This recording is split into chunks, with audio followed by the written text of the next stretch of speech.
కథ పేరు ముగ్గురు పిల్లలు ముద్దు ఏనుగు. ఒక చిన్న గ్రామం పక్కన ఒక పచ్చని అందమైన అడవి ఉండేది. ఆ గ్రామంలో ముగ్గురు చిన్న చిన్న పిల్లలు ఉండేవారు. పూర్ణ చురుకైనవాడు, ధైర్యంగా ముందుకు నడిచే పిల్లాడు. హరణ్య అనే ఆ చిన్న అమ్మాయి మంచి మనసున్నది, ఇతరుల బాధను వెంటనే గుర్తిస్తుంది. లలిత్ నందన్ చిన్నవాడు, చాలా ముద్దుగా ఉండేవాడు. ఒకరోజు ముగ్గురు పిల్లలు కలిసి అడవి దగ్గరికి వెళ్లారు. అక్కడ ఒక చిట్టి ఏనుగు తన అమ్మను కనపడక ఏడుస్తూ ఉంది. లలిత్ నందన్ తన చిన్న చేతులతో ఏనుగును చూపించాడు.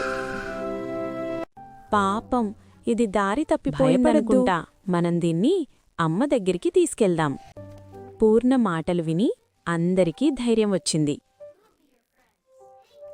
ముగ్గురు పిల్లలు చిట్టి ఏనుగును మెల్లగా జాగ్రత్తగా అడవిలోకి తీసుకెళ్లారు.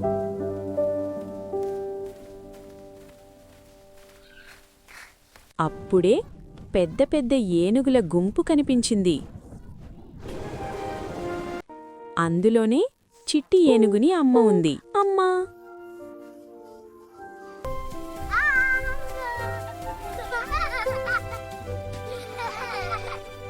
అమ్మ ఏనుగు పిల్లల్ని చూసి తన తొండంతో ఆశీర్వదించింది.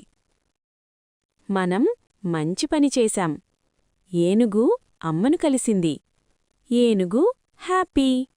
పిల్లలు, దయ ఉంటే, స్నేహముంటే, ధైర్యముంటే చిన్న పిల్లలే పెద్ద మంచి పనులు చెయ్యగలరు. Thanks for watching. Please like, share and subscribe.